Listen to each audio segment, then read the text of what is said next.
Hello and welcome to my channel. Talk about the Ten of Swords today. Possibly not an obvious choice of Kate Bush song, so I'm going to talk a little bit about how I interpret the Ten of Swords, and hopefully that will explain my reasoning for my song choice. So this is kind of the iconic view of the Ten of Swords.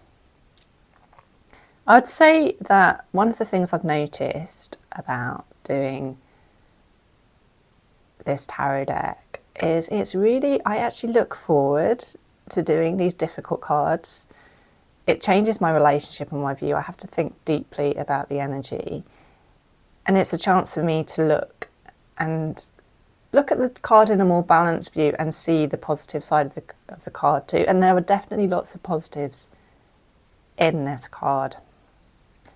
And I think that Pamela Colman Smith has tried to show that with that strip of sunlight there. This isn't ending, very definitely, but there is a new dawn. There's something positive is going to happen after this loss. I'd say it is one of the images that I was interested in the occult from about the age of 8 or 9. I used to go to the library and look up all the occult books in the occult section. But I shied away from tarot. I was kind of scared. I was scared of tarot. And this was one of the images that spooked me. But I was still fascinated. I remember at 10 wanting to have a tarot reading at some sort of fete, and my mum putting me off.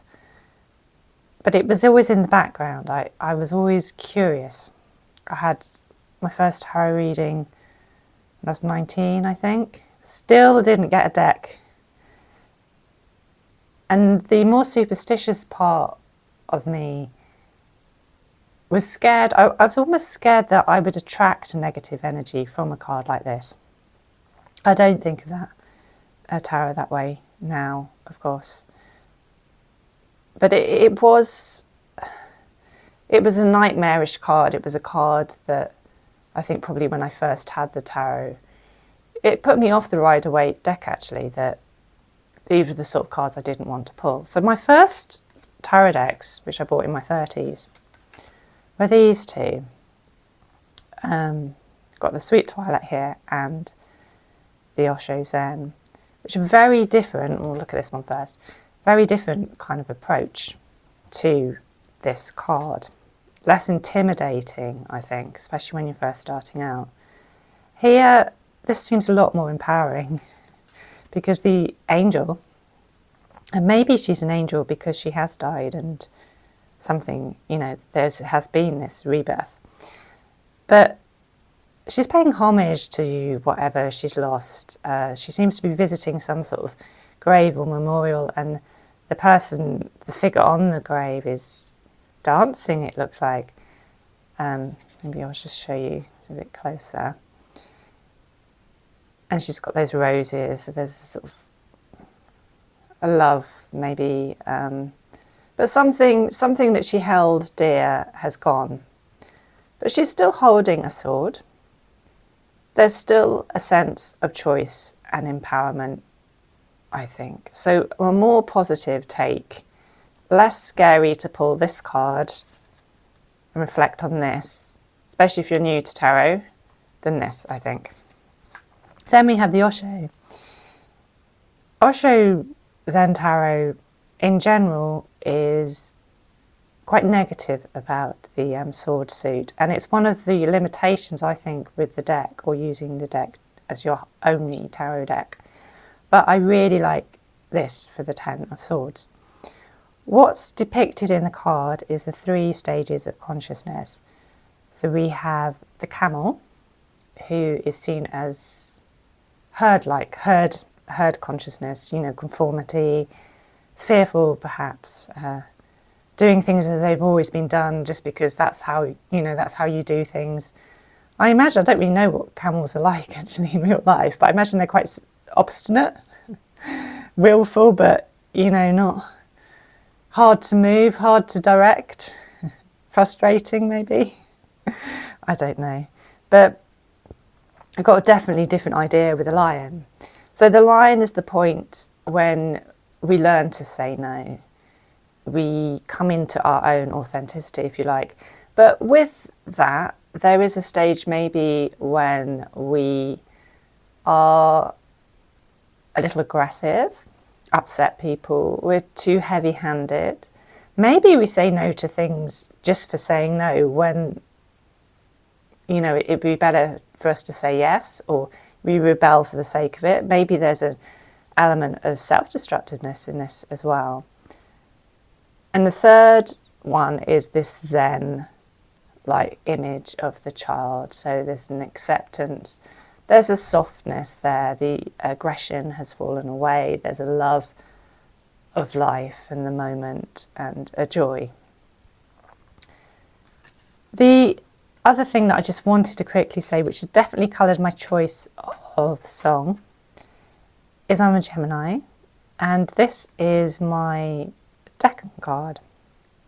So this is my birth card. So I was definitely thinking, this is a card that feels quite special to me, and trying to understand this card. I have thought about the Ten of Swords a lot because it is my birth card. And I wanted something that had a personal, something that had a resonance for me, that I felt I could, a song I loved, a song I knew well. And also we have, I was actually due on the solstice, but I was induced, so I wasn't born on the 21st. But my parents, I think, I'd love the idea of being born on the 21st, because what a magical time of year to be born. The sun is at the height of its power. And my parents were married on the 21st, so I'm sure they'd have quite liked me to have been born on their wedding anniversary. And they had a long and successful marriage. I think it's a lovely time of year to be married too. And there's that idea, I suppose, with the solstice. Yes, the sun is at the height of its power. It's, a lovely time of year. But it's also, the sun is going to then be, it's the full of the cycle, isn't it? It's the full point. From those days onwards, it's declining actually. The days are getting shorter again. So we are part of that cycle. So it is very much associated with cycles and death and rebirth. And the two together, really. Right. So the song I've chosen is from The Dreaming. And it is Night of the Swallows. I chose this picture. It is from the Irish single. So the single was released in Ireland, I suppose because of the Irish music. And this is the image. There is actually, in the original, there is a lovely kind of almost silhouette of a swallow. But I wanted to change, to make it my own a bit. And I wanted maybe some more swallows in there. There are 9. Perhaps I should have given it 10, but I quite like the idea of Kate Bush being the 10th swallow. It reminds me a little bit of, I haven't got this deck, but the Lightseers tarot has birds in the Ten of Swords. And there's that sense of freedom. I think freedom is a very important theme to this card. It's about freedom, because an ending gives us freedom. It opens up to possibilities. And, we often associate birds with thought, don't we, with air, with this suit.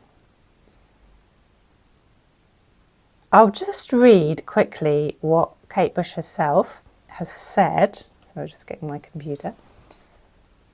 I'm just going to read quickly what she said about the song. When I first listened to the song when I was 16, I didn't understand that it was two different people, meant to be two different people speaking to each other. But I definitely got the energy, that idea of feeling trapped and wanting to escape, which you can, as you can imagine, as a teenager, impatient to leave home and to be my own person. I really identified with that energy. So this is what Kate Bush says about the song itself. The verses are about a lady who's trying to keep her man from accepting what seems to be an illegal job. He is a pilot and has been hired to fly some people into another country. No questions are to be asked, and she gets a bad feeling from the situation, but for him the challenge is almost more exciting than the job itself, and he wants to fly away. As the fiddles, pipes and whistles start up in the choruses, he's explaining how it will be all right. He'll hide the plane high up in the clouds on a night with no moon, and he'll swoop over the water like a swallow.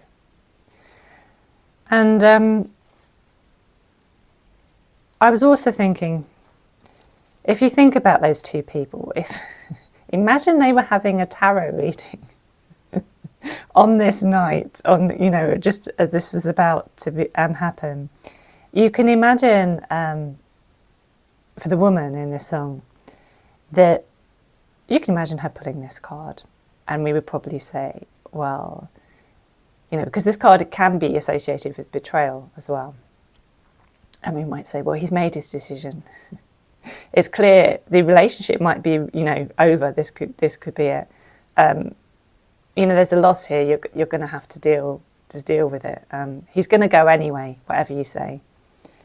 And for the man, we could say, yeah, there's an ending here that he's chosen. But also maybe there's the potential for betrayal for whoever he's working for. Maybe things aren't going to go right. So we have that idea of exercising our freedom, but part of exercising our freedom is that we make mistakes.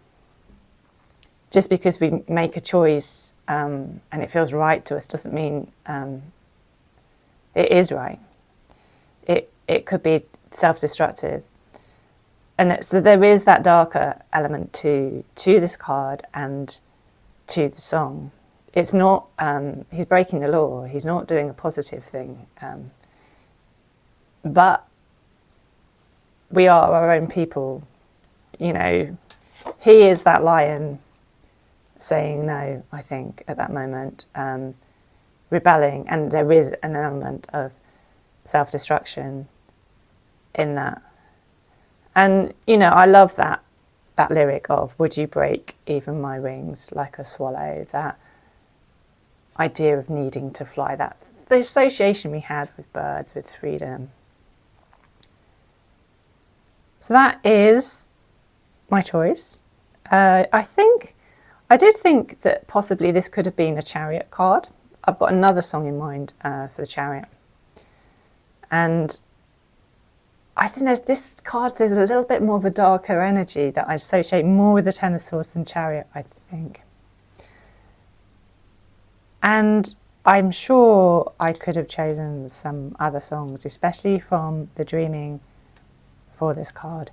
It's interesting, I'm not going to look yet, but one of the things I probably will do is when I finish the deck is look at the different suits and see if, have I, for example, for lots of my swords cards, chosen songs from particular albums, like The Dreaming. That seems to be happening, but I don't want to look at that too early because I want it to happen naturally. But it'd be interesting to see what patterns emerge. Thanks so much for watching, and as always, any comments you have, greatly appreciated. Always love to hear what you think, what cards you think or songs you think would be right, a good match for this interesting card. It's a fascinating card, I think. Right, thank you for watching and goodbye.